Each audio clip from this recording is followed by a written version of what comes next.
हकीकत में कोई एक पुण्यशाली आत्मा अपने समाज में आती है, भाई साहब बैठ जाओ नीचे, बैठ जाओ नीचे, बैठ जाओ। कोई एक पुण्यशाली आत्मा अपने समाज में आती है तो समाज के कई वर्षों का भविष्य उज्जवल करके चली जाती है। हकीकत में ऐसा होता है।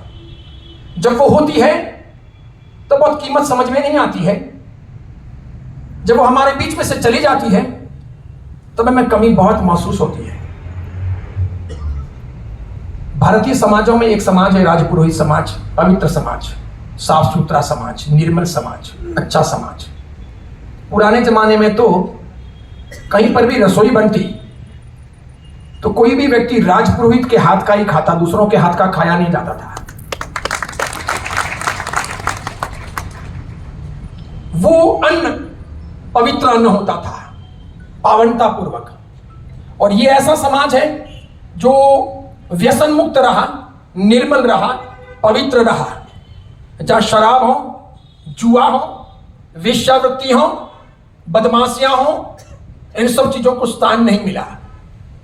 अब बदलता परिवेश है, युवा वर्ग में बहुत परिवर्तन देखने को मिल रहा है। चाहे वो जैन हो, अग्रवाल हो, महेश्वरी हो, ब्राह्मण हो, राजपूत हो, राजपुरोहित हो, चाहे घांची, माली, चौधरी, मोदी, पटेल इत्यादि समाज हो, स्वर्ण जातियां हो, अब सब जगह पर कहीं ना कहीं थोड़ी बहुत निम्नता, हीनता देखने को मिलती है। मैं सोचता हूं बड़े बुजुर्गों को अब अपने अपने समाजों को बचाने के लिए कटिबद्ध होना चाहिए। लेकिन भारतीय समाज की एक कमजोरी है। वैसे तुलसीराम जी महाराज के बारे में मैंने पूछा था तो बोले ये तो बोलते नहीं, बस आशीर्वाद प्रदान करेंगे, काफी हो गया। 3 दिन की यात्रा पर आए हैं, अपना चतुर्मास पूरा करके भारत के अनेक तीर्थों की यात्रा करके लौटे और फिर अब यहां आए हैं। तो मैंने कहा कि महाराज जी की अनुकूलता हो तो एक बार बुलाइए यहां।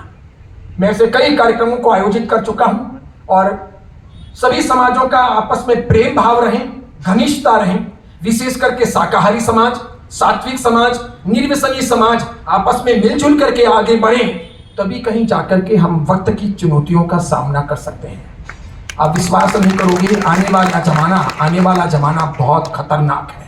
सब लोग हमें निगलने के लिए, समाप्त करने के लिए, हमारी संस्कृति को समाप्त करने के लिए, हमारी धर्म परंपराओं को समाप्त करने के लिए लगे हुए।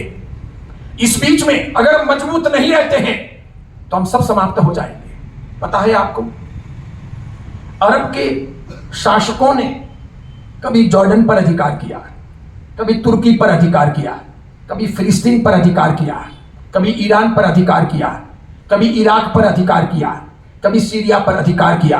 वे फैलते गए, एक एक देश को हड़पते गए। जहां कभी ईरान में सबके सब पारसी थे, वहां वे पहुंचे, सबको उन्होंने इस्लाम में तब्दील कर दिया। लेकिन वे भारत आने के लिए हजारों बार सोचते थे। वे अरबी, वे शासक जिनके पास में ताकत थी, जो जॉर्डन को, तुर्की को, सीरिया को, फिलिस्तीन को, इराक को, ईरान को, कुवैत को, अन्य आसपास के देशों को अपना कर सके, उनके पास में डर थी कि भारत जाएं नहीं जाएं, भारत जाएं नहीं जाएं। क्यों?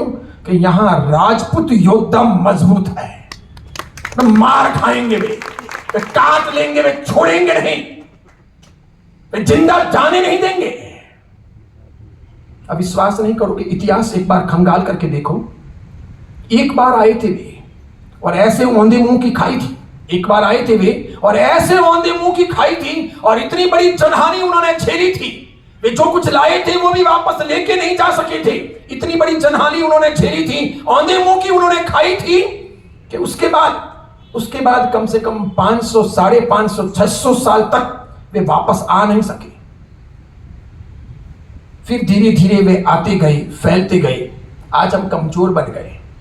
अब मैं आपको एक बात पूछता हूं, जब एक बार वे आए और उन्होंने औंधे मुंह की खाई तो किस प्रकार खाई? राजपूतों के हाथों से खाई। यहां के योद्धा एक एक रणमंका राठौड़, जोरदार, मजबूत, इसीलिए वे सफल नहीं हो सके। और बाद में अब वे सफल होते हैं अलग अलग तौर तरीकों से।